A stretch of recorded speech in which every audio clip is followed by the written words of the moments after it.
Hey everybody, my name's Kylie and welcome to my channel, or welcome back. And today we're gonna do an original tag.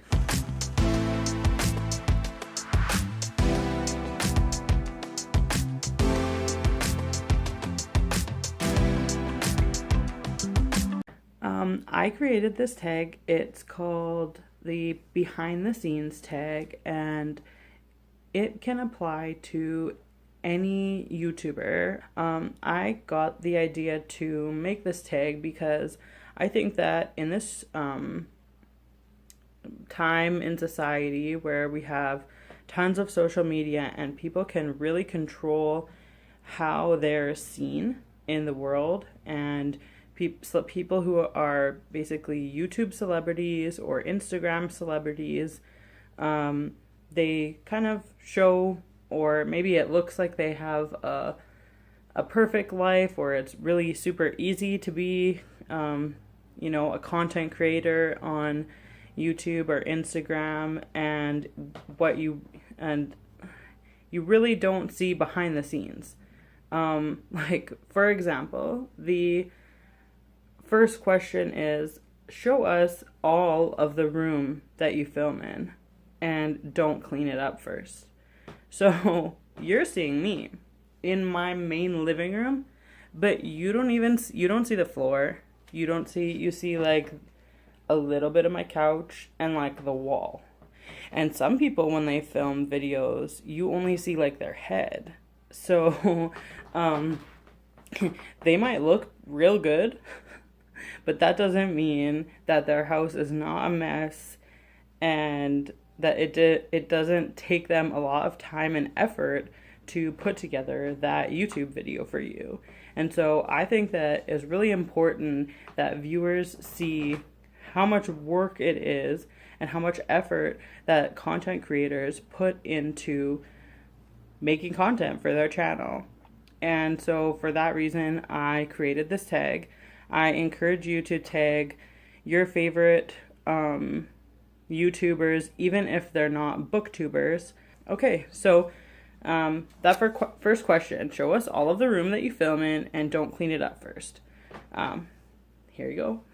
This is the room that I film in. You normally just see the fireplace, the couch. I used to film sometimes over here, but having this light in the video, obviously you can see that's not good. So I kind of have to have the camera like that so that I get like an okay lighting. Ideally, if the lights are there, you would be sitting over here, but as you can see, I wouldn't really want my kids' play kitchen to be my backdrop. Question number 2. Talk about the biggest challenge you face getting a video posted. So for me, there's a couple things, but the biggest challenge is that I don't have a computer. I'm really lucky that I work in an office, and at my workplace, they're not bothered by me using the computers for personal things. So that's one of my biggest things, because I film all the videos on weekends, and I have to edit and upload them and create all the thumbnails and things like that during the week at my office. So I either have to go in early to work, stay late, do it on my lunch, a combination of everything. Lots of times I have the editing program exporting in the background. I have content uploading to YouTube in the background. That's one of my biggest challenges for sure. Number 3, how do you get ready for the actual filming? How long does it take you? And show us. So I'm going to insert a time lapse of me getting ready. It's pretty basic, but I do put on makeup just so that I don't look so naturally red and tomatoey, because that's just how my skin really is. And there's also a lot of planning that goes into making videos. So I'm going to show you my planning journal. And so here you go.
So this is my planning journal.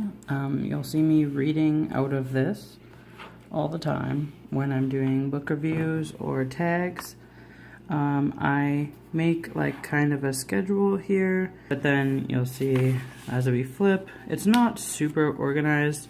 I have just vague video ideas. I have notes for book reviews. I have the tag questions because I film videos on my phone, so I can't just look at the questions on my phone while I'm filming.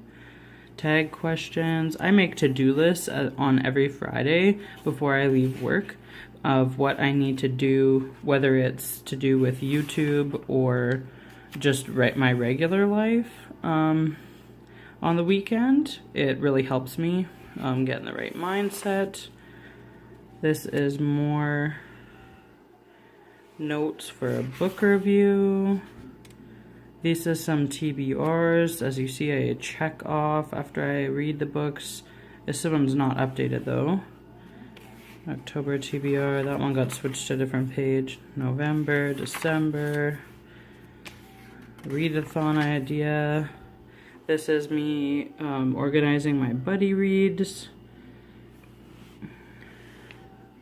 Another to-do list, and it just goes like that. And I don't have it organized into like sections.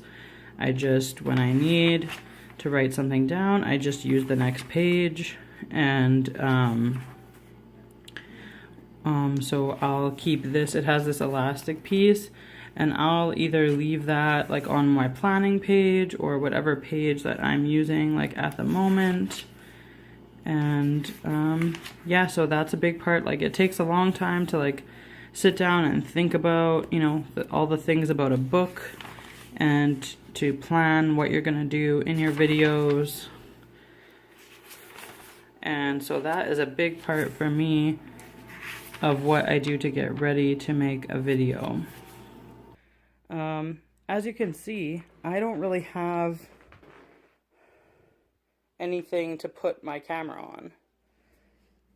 So another thing that I have to do to get ready for filming is I have to come here and see what the couch looks like and clear the blankets off, get everything out of the way.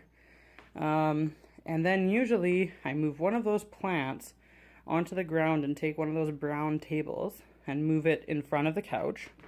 And then I stack things on top of it to get my phone to the right height. And then I use, oh, where is it? It's over here. I use one of these things that I got from the dollar store, and I sit my phone on it to film myself. Okay, number 4. When you edit your videos, what do you use and how much do you usually cut out? I use Shotcut. It's free. And it's definitely not perfect, but it does what I need it to do, and it's user-friendly enough that I don't have a lot of problems figuring out how to do what I need to do.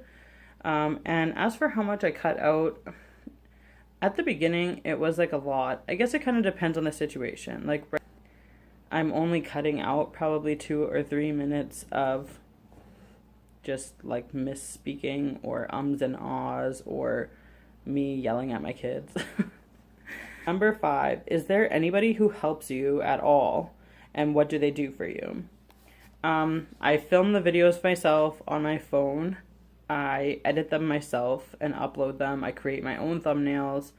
I do all of that stuff. Sometimes I bounce ideas for videos off of my other Booktube friends that I have on Twitter.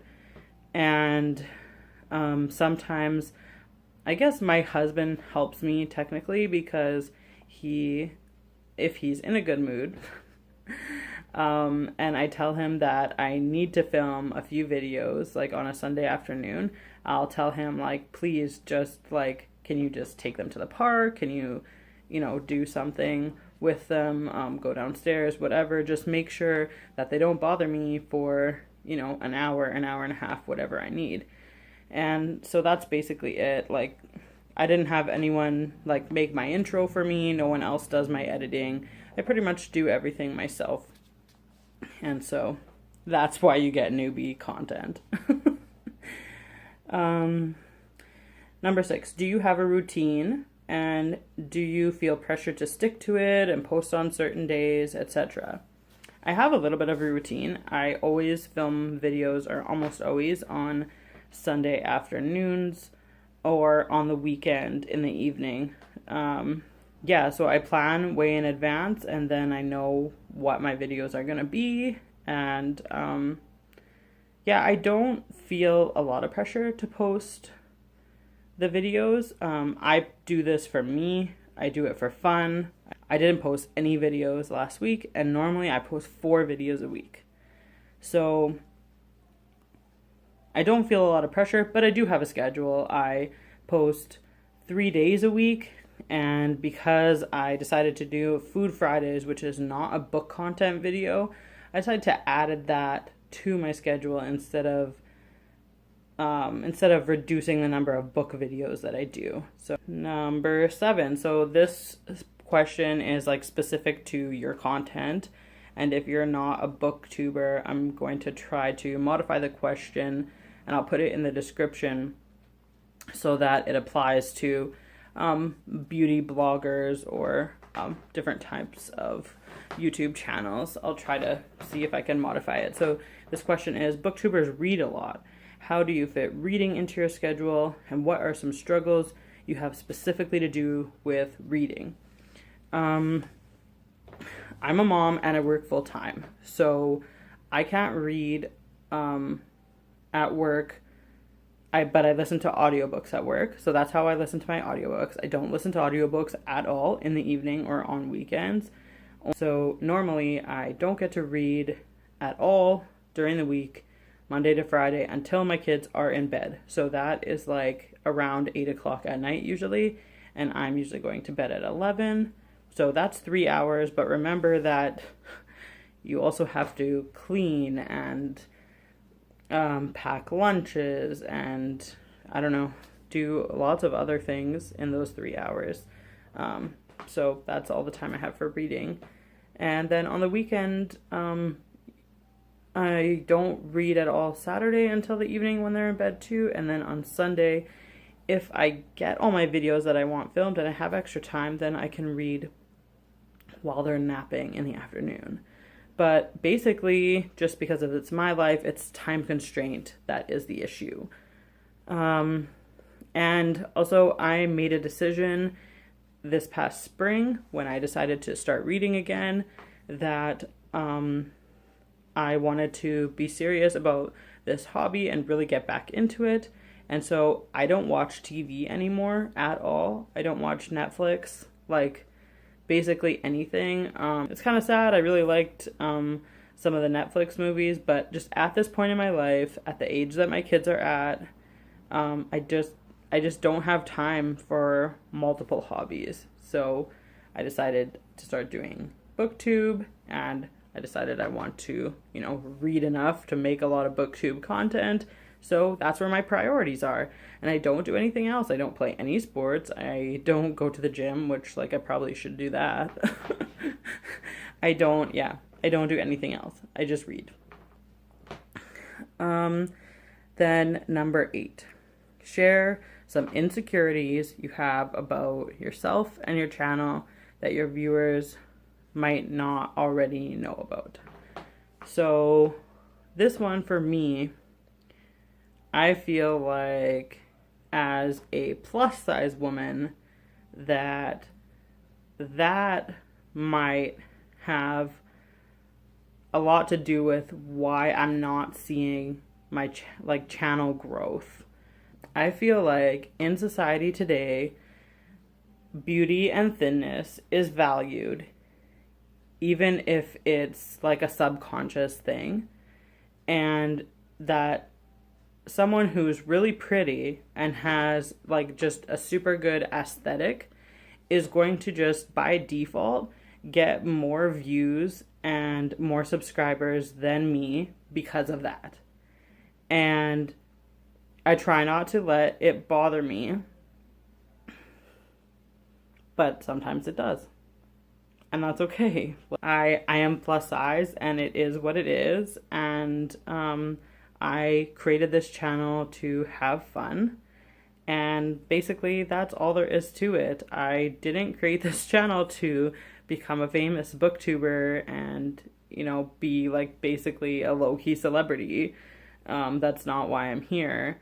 And so, but that's just something that I feel. Some people might think that it's not true, but I think that on some level it is. Okay, so then the last thing would just be to tag some people. So I'm going to tag people in the description. Thanks for watching. I really appreciate it. Like and subscribe to see more from me. And that's all I have for you today. Bye.